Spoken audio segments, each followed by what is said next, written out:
Chapter 14, An Excellent Plot Twist. Tilly found it hard not to stare at Anne, as despite the hard wooden seats and smell of chalk in the air, there was still a dreamy quality to the whole affair. Anne was just like Tilly had always imagined her. She spent the morning mostly staring out the classroom window, lost in her own daydreams. Tilly saw Gilbert trying to get Anne's attention several times, making silly faces and scratching at his chalk so it made horrible screeches that annoyed everyone apart from his intended target. After failing to get her to notice him, Gilbert leaned across and pulled one of Anne's red plaits hard. "Carrots, carrots," Gilbert whispered, quiet enough to avoid the attention of the teacher, but loud enough for most of the students to hear him. Anne leaped up, fighting back angry tears, and grabbed the slate from her desk.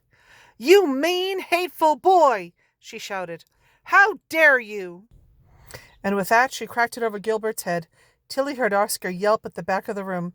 The classroom erupted in shouts, gasps, and even more tears from Tilly's desk mate, and the tumult finally distracted Mr. Phillips from the sums he was writing on the board. "Anne Shirley, what is the meaning of this?" he shouted. Anne was still standing, staring at Gilbert, with one half of her cracked slate in each hand. Gilbert spoke first. "It was my fault, Mr. Phillips. I teased her." But Mr. Phillips was having none of it. "I am sorry to see a pupil of mine displaying such a temper and vindictive spirit," he said. "Oh, she hardly has a vindictive spirit. Gilbert was teasing her," Tilly said, not able to help herself. Mr. Phillips turned to look at her, noticing her for the first time. Tilly felt herself shrink under his gaze. "I just mean, Gilbert was being rude, and I didn't mean to," she faltered. "Who exactly are you?" he said imperiously. "Are you a new student? Why wasn't I informed that you were to be starting?" Mr. Phillips' scolding drew Anne's attention from Gilbert finally. "That is Tilly Pages, and she's my friend who is visiting, sir," Anne added begrudgingly. "Well, both of you will go stand in the front and right lines for the entirety of the afternoon. I will not tolerate this sort of behavior in my classroom. And you," he said, looking down his nose at Tilly, have made a very weak first impression." Tilly exchanged a horrified look with Oscar. Whatever difficulties their school threw up, neither of them had ever been asked to write lines at the front of the class for the whole afternoon, and Mr. Phillips walked in front of them to the blackboard, and on one side wrote, "Anne Shirley has a very bad temper. Anne Shirley must learn to control her temper." On the other side, "Tilly Pages has a quick tongue. Tilly Pages must learn to control her tongue." Anne looked across mournfully. "I'm so sorry for dragging you down in my shame. I just can't believe Gilbert would call me carrots in front of everyone. Oh, and Mr. Phillips has spelled your name wrong as well, to add insult to injury." "You'll have to use my extra E's," Tilly whispered. Oscar, meanwhile, slumped down in his chair and tried to avoid drawing any attention to himself at all. The endless lines made the afternoon a lot less enjoyable than the morning, and Tilly almost wished for the morning of her usual classroom. And it was finally over, and Tilly, Oscar, Diane, and Anne left the schoolroom. They found Gilbert waiting for them, running his hands through his messy curls awkwardly. "I'm awfully sorry I made fun of your hair, Anne," he said, looking genuinely worried. "Honest, I am. Don't be mad for keeps now." But Anne simply tossed her head and pulled Diana and Tilly along with her, with Oscar awkwardly following. "How could you, Anne?"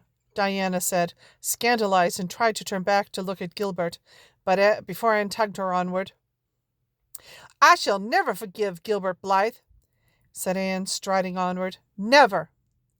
After the group had waved Diana off up to the hill toward her house, Anne threw herself down on the grassy verge by the path. "I am thoroughly embarrassed by that you had to witness such a display," she said. "I work so hard to maintain my poise in trying situations, but it does not come very naturally to me." "You shouldn't feel embarrassed at all," Tilly said. "I thought you were wonderful. I wish I was brave enough to stand up for myself the way you did. I think everyone was very much on your side. And look how bad Gilbert felt afterward." "Don't even say his name to me, Tilly," Anne said, though her cheeks glowed with pleasure. I won't utter it from now onward. What do you think, Oscar? Uh, uh, about whether to say his name again? I feel it might get impractical? Oscar offered. No, do you think he felt terrible afterward? Anne asked. I guess. Just as I thought, Anne said with a satisfied grin on her face. Their conversation was interrupted by a tapping sound coming up the path toward them.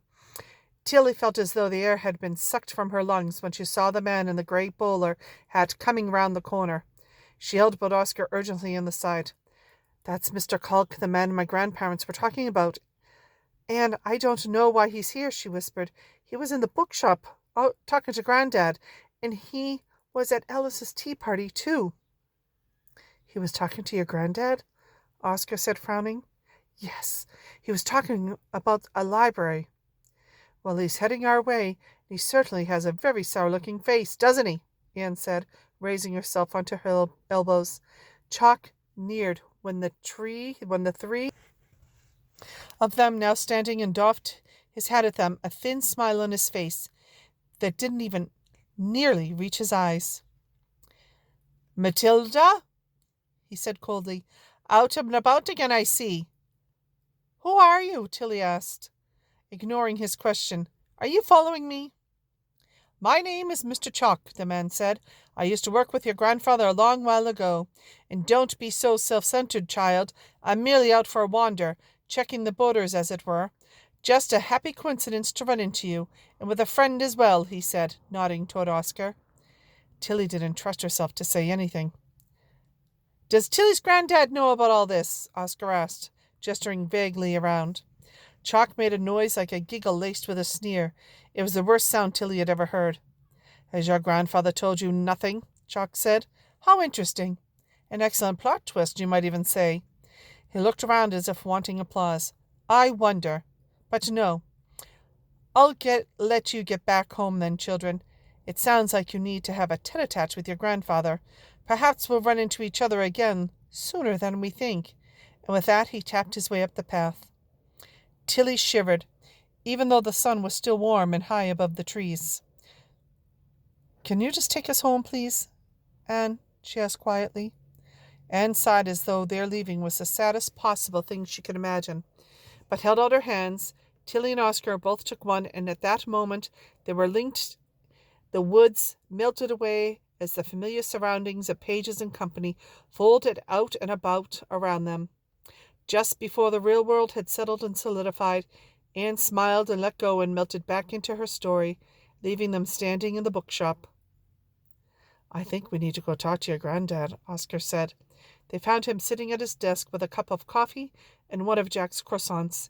He smiled absent-mindedly as they came over. Lovely to see you, Oscar. How are you getting on with that book? Grandad, Tilly said, and he looked up as he registered her solemn tone. What's happened? He said urgently. Grandad, we need to ask you something, Tilly said, and he blanched. We've just got back from a book. Like inside a book, Oscar said. Specifically Anne of Green Gables, Tilly added. Together? You're both in Anne of Green Gables at the same time? That's really most unusual, Grandad said almost to himself. I think we're way past unusual, Oscar said. Well, I suppose I knew this day was going to come eventually, Grandad said, taking a deep breath. I think it's time for you to meet the librarian.